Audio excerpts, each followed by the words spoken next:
Ng araw sa inyong lahat. Ito nga pala yung halaman na tinatawag na bangkulon o tinatawag na balloon vine sa English. Yun, maigi raw ito sa rayuma, sa eczema. Yan. Yan, tinatawag na bangkulon.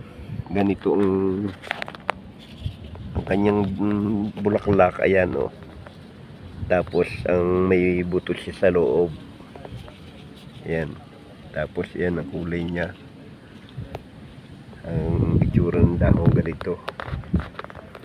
Ang dami dito. Dito sa parting Atlas. Ang dami na tinatawag na bangkulon.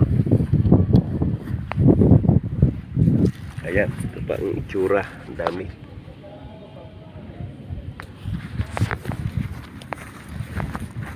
Ayan. Ito pala ang tinatawag na bangkulon. Ayan,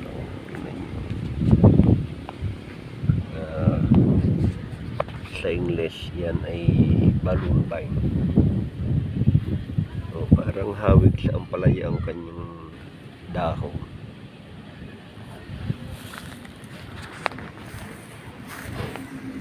Ayan. Ayan, ang dami-dami ditong bangkulon. Yun lang, tandaan niyo po ang tinatawag na bangkulon.